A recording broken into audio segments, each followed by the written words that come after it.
Again, good morning. Welcome to Interfaith Spiritual Center Worldwide. And as we welcome you this morning, we acknowledge that nothing happens by chance, that we have a divine appointment to be together. So if you tuned in at this moment, just note that this message for you. Our theme for the month is about sacred contracts. This morning, we're going to acknowledge our sacred path. And what I know is the path that we are on is the sacred path. And there are times we think, how did I ever arrive here? I can hardly wait to be over there.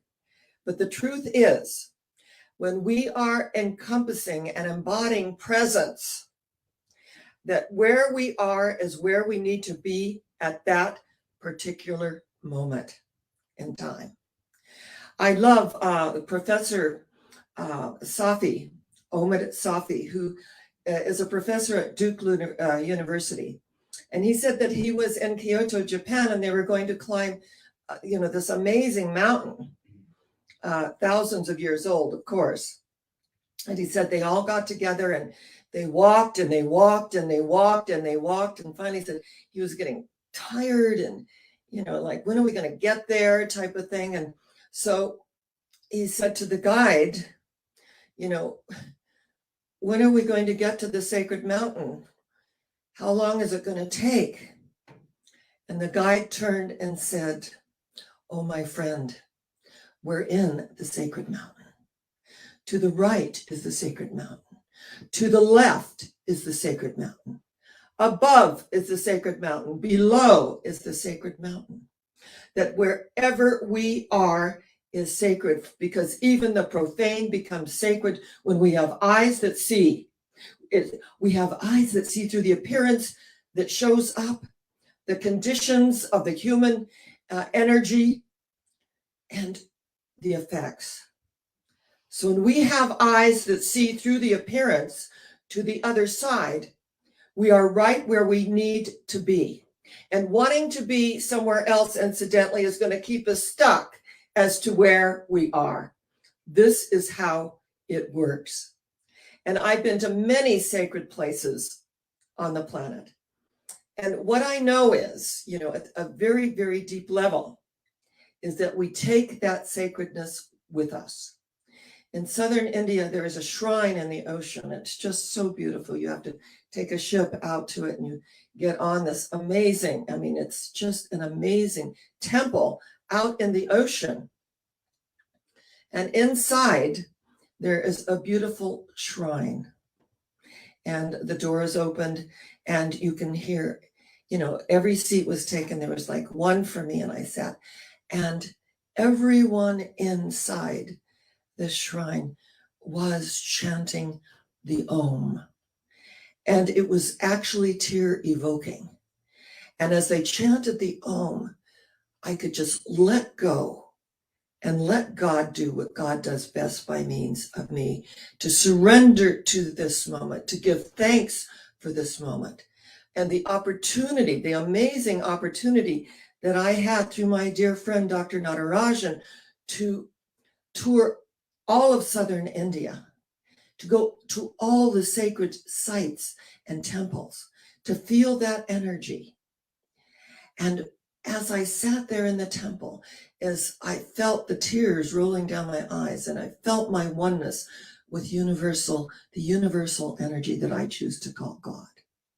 And then, of course, in Hinduism, what is it? It's Brahman, who is the creator God. Vishnu is that God of conservation that keeps everything in balance and in place.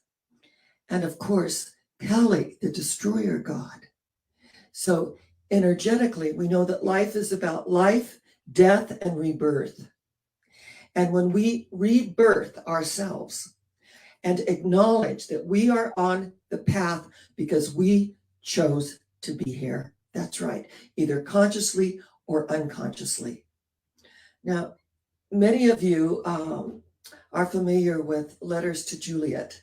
And we know the most romantic place on the planet is supposed to be Verona, where Romeo and Juliet fell in love and had this amazing destiny together and transcended together. Well, interestingly enough, there is like this little society called Dear Juliet. And people from all over the world write to Juliet. And they place their love requests, or maybe it's a health request, or possibly it's something to do with relationships and finances and all the things that come up in one's life. And it always starts with, Dear Juliet, I know no one else will really understand like you. And so some screenwriters, they wrote a screenplay.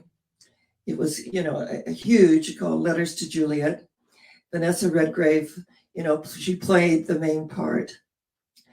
And she received, after 50 years, a letter from Juliet. Now, all these Juliet, they called themselves secretaries of Juliet, would answer every single request on the wall. And sometimes there were hundreds. And so in the film, she's taking down all of the requests, and a rock falls out, and inside is a letter to Juliet, 50 years old. And she decides that she is going to answer this letter. So she answers the letter, and the character that Vanessa Redgrave, her name is Claire Smith, she receives it 50 years later. Her grandson, they fly from London to Italy, to Verona. And her grandson's not real thrilled about this. He thinks, his grandmother's been through enough, that his grandfather had recently died, and that this may be too much for his grandmother.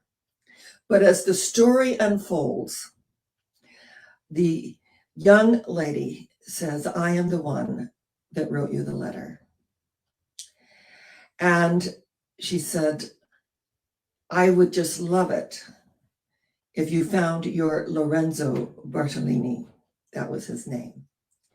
Because 50 years ago, she said she was a coward and that she was only 15 years old and she had a lot to do and she knew her parents would never approve. And there is this amazing unfoldment of looking in a directory, 74 Bartolinis, Lorenzo Bartolinis. And so they narrow it down and they go to this one and that one. It's never the right one. She can always tell from the eyes that it's not him. And she knocked on one door and he seemed to actually, very enthusiastic about her. And in the other window, the wife was saying, take him, take him. It was very, very humorous. And finally, after, so many Lorenzo Bartolinis, they've come to a graveyard and it says, Lorenzo Bartolini. They have to stop the search. She feels that, in her heart that he is alive, but there is the grave, Lorenzo Bartolini. So they stop everything. And on the way home, she says, oh, there's a winery. Why don't we have a glass of wine to salute our journey? Because she was very grateful to have her grandson and this young journalist, a young writer, who was writing very judiciously their whole journey, because she worked for a publisher as a fact checker and she really was a writer.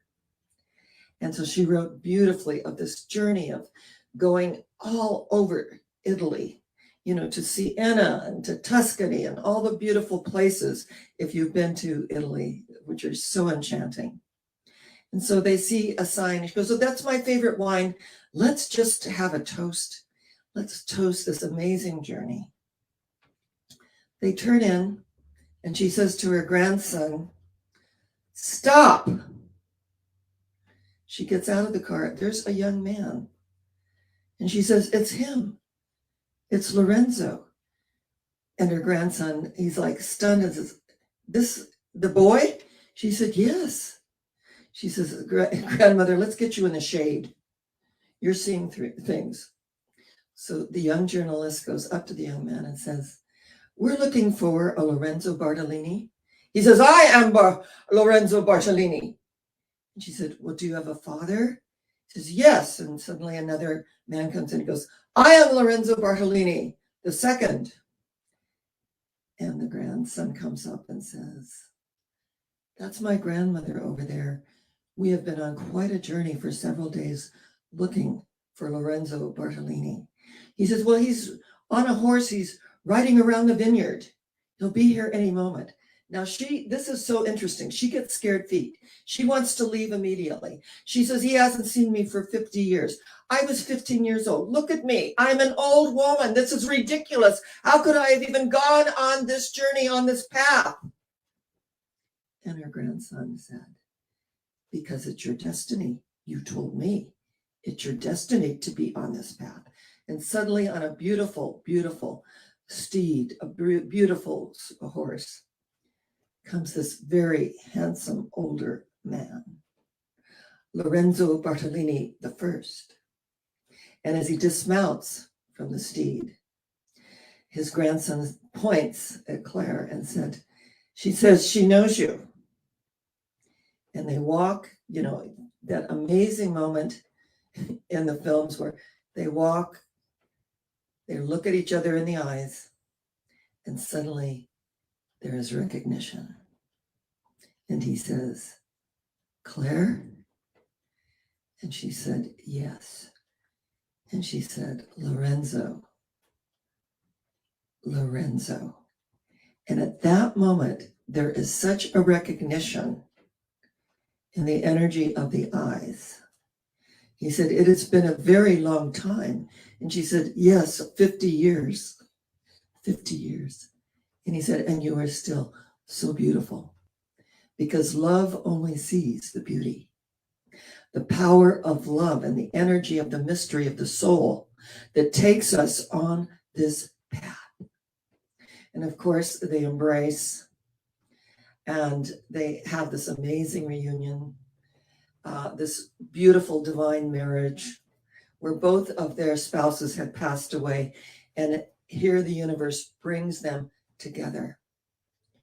The path that we are on is the sacred path. And as we open to love, love has already opened to us. The name may be Lorenzo Bartolini and Claire Smith. It matters not, but to acknowledge energetically that we are all called. We are all called to live out our destiny. And that the unhappiness that occurs in our life is when we turn away from it. And intuitively, we know that we know that we know.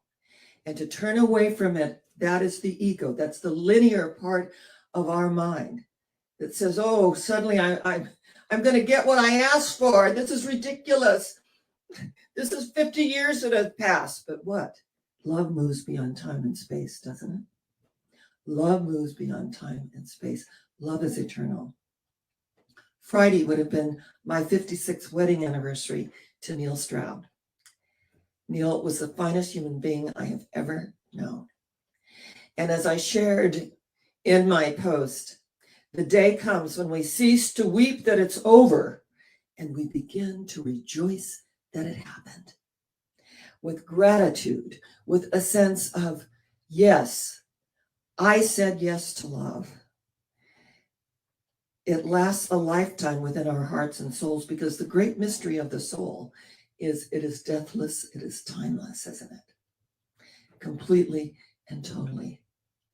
So even to this day, the Dear Juliet Society in Verona is in full force, that every single day they sit down and they answer every letter that is taped to the wall underneath a balcony in Verona. And they acknowledge every single person who reached out. And what I know is the path that we are on, this universal path, is the right path. And that we can put something out into the universe and the answer is there for us. Energetically, we open to the answer, be still and know that I am God. That God presence is within each and every one of us, regardless of what we call our higher power. To acknowledge that energy, that light, that love, and that opportunity that we have every moment to know that I put one foot in front of the other, and I keep on keeping on, that I honor my commitments, that I honor my relationships, that I honor my life's work, the calling. And in that divine calling, we answer, and our lives are transformed forever. It may seem like we're chasing a rainbow for our Lorenzo Bartolini, for our sacred energy of love, our sacred energy of health, our sacred energy of knowing that we are abundant, even though it may look like we're not at any given moment. But the truth is, we are here on the sacred path. And we are the sacred path. We're the prayer that's praying itself. Think about it. We are the prayer that's praying itself. And that when we speak our word into the law of mind, and we open to this divinity, and we acknowledge the opportunity that we have to be in the world, but of a higher spiritual vibratory frequency, and to speak our word, remember that which we utter in the throat chakra becomes the outer. This throat center, a chakra means a wheel of spinning energy in a clockwise fashion from the ancient Sanskrit. So decree a thing, and it is established unto us, because the words of our mouth and the meditations of our heart are accepted and received, always and forever. This is why I love our way of life, and the opportunity to know that we might be impatient. When are we going to get there, up to the mountain, Mount Fuji? You know, I want to see the sacred mountain. Remember, if you want to walk the journey of 1,000 miles, it begins with the first step. And then everything follows that, because everything is sacred. To the right is sacred. To the left is sacred. Above is sacred. Below is sacred. We are the sacred path. This is the way, walk ye in it. This is the way, walk ye in it. And at those moments where we're quivering and we're a little uncertain, we open to the divinity, to the divine, to the energy of the universe. Allow it to flow through us in ways that are miraculous. So today, I'm filled with gratitude about our sacred contract, that we have a contract. We made a contract before we even entered the planet to be together. And that as we look outside of ourselves, what I know is there's nothing outside of ourselves, that everything comes from within, as within, so without. And that we bring it in to learn, to grow, and to expand, and to be all that we can be. And not to belabor what's not working, because everything is working. But it appears not to be working, but works the way we are working it. So on this day, we make a choice. Let's work these principles in a way that uplift ourselves, others, and ultimately the planet.